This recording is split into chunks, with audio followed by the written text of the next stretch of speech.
Hello, thank you for attending my interview session. Can you please state your name Ashley Shaw. and what organization are you representing? Um, the Assemblywoman Susan Bonilla. She's a California State Assemblywoman in the California State Legislature. All right, and what was your position there? Uh, Community manager. All right, cool. So, starting off as far as like your position with the community manager, how did you get that position there? Her chief of staff and I previously worked together for Congresswoman Barbara Lee. And so that's how we met. And after I graduated from college, when I was looking for a full-time position, I ran into him. And he remembered my skills and my background and hired me on. Oh, okay. So, as far as like your background in community management and I guess managing social media outlets, what would you say your background is, or how would you describe it?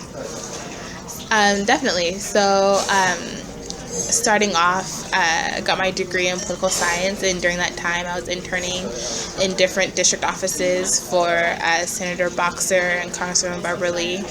And in those offices, we did a lot with community outreach, creating and producing community events, and so and also making sure that people know about them. So through social media. So I guess my background would be in trying to figure out the best ways to reach the community, and in what ways do they and what types of programs will benefit them the most. All right, great.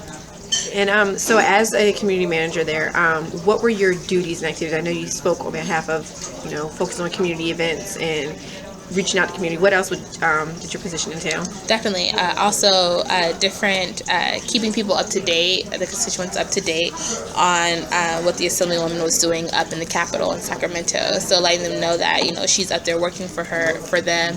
These are some of the bills that she's working on. These are some of the initiatives she's working on, especially with education. She was chair of the Budget Education Committee. So letting people know that during these hard economic times that there's so and so fighting for children in education. So relaying the message and being a bridge between the Capitol and what's going on in legislation and how it really affects the constituents and the people that voted for her to be in office.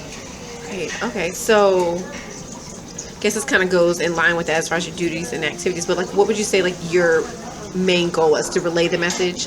Main goal was to relay the message. I guess I had two, honestly, there's two main goals: to relay the message, and then also create opportunities that will impact the constituents. So create events that will bring education or awareness of a particular subject or something like that to the different people in the community.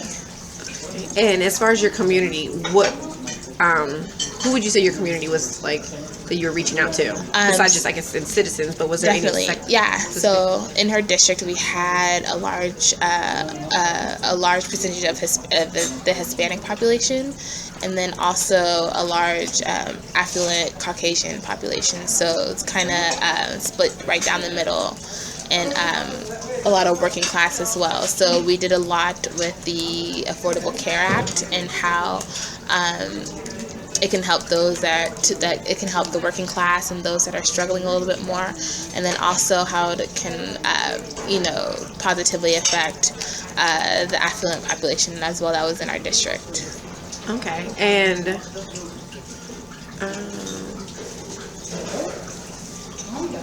so you seem very, I guess you could say like passionate about that position and your duties there. How did you say, I guess so active, and what excited you the most about it? Definitely talking to people is what excites me, and kind of being an advocate for them. So what I became really passionate about was listening to what people are going through, listening to what they like and dislike, listening to their ideas and bringing them back to the Assemblywoman. It was the ability to be an advocate for them and the ability to kind of be their voice through, in the end result, new legislation that may affect them or not. Okay. Thank you. And so what would you say in your position, what was like the hardest part of that position? A lot in public service deals with people being unhappy, and a lot of people yell. because they think that I'm the person that's actually implementing laws, or I'm the person that's taking away budgets and stuff like that. So a lot of people get angry and think that I'm the person that's doing it. So people lash out at you because you're the person that you see, like you're the face, you're the one that's out in the community, you're the one that's out talking to people. So the most difficult part is people being angry and being rude. Being rude. I think that's normal, especially in this area. So there's a difference between social media managers and then community managers. Yeah. In your opinion, like, what would you say is like the biggest difference or differences? So the biggest difference, a lot of community managers are out in the like in the field, and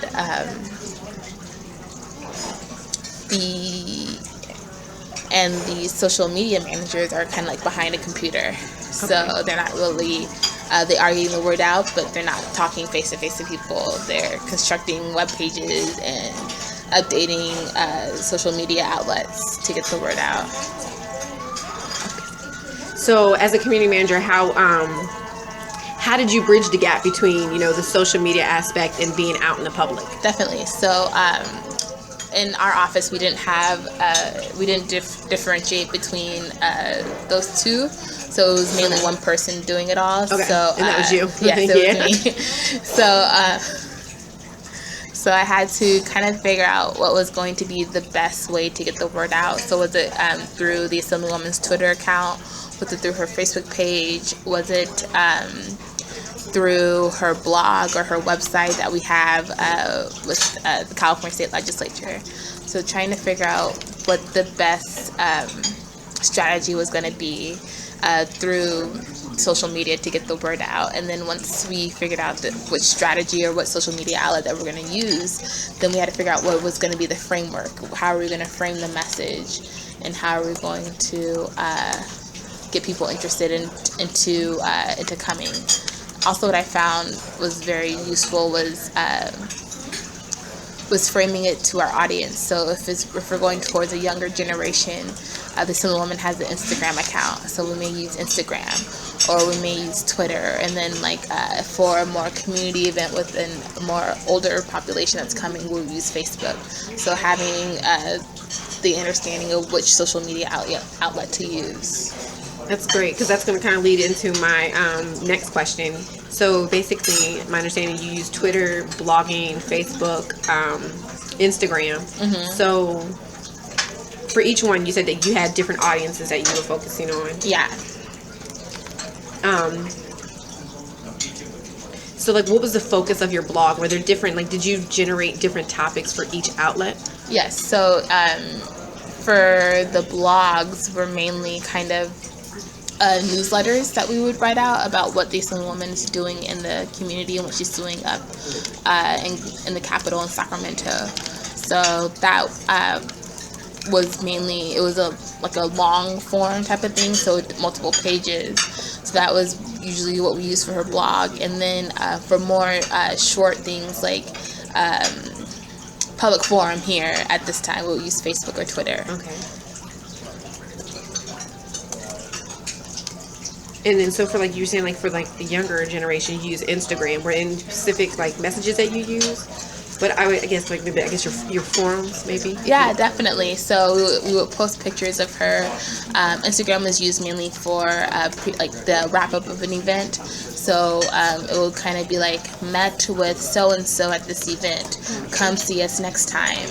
And then this was for Instagram. This would be another picture of her at an event and saying, we're hosting another event. Please be sure to come at this time. Right. Yeah. Also, and then so using all of these different outlets, how did you stay organized? Did you use some type of editorial calendar? Yes. Our Microsoft Outlook email system is what we used, and had it connected to my phone. And through those types of calendars, we were able to kind of keep track of all of her events, keep track of the Facebook, keep track of when we needed to update it, when we need to update different social media websites. Oh, great. So did you have say specific topics on a certain day? Yeah. Right. Yeah, so one day would be, get out the word about an Affordable Care Act event, or maybe like the next week we would be focused on go out and vote or get out the vote and different things like that. Okay. Awesome. Now, as far as let me see.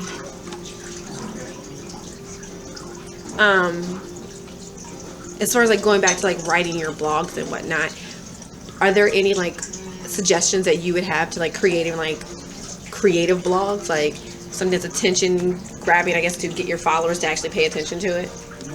Yeah, I would say pictures always grab people. That's the first thing they're going to see. People are visual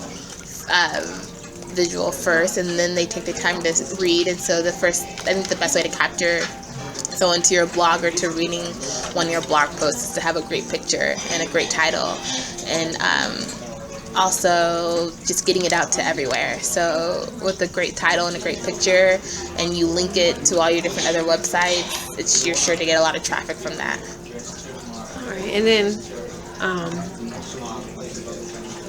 also as far as like gaining followers, I mean, it seems like you have such a like gamut of people that you're trying to address and whatnot.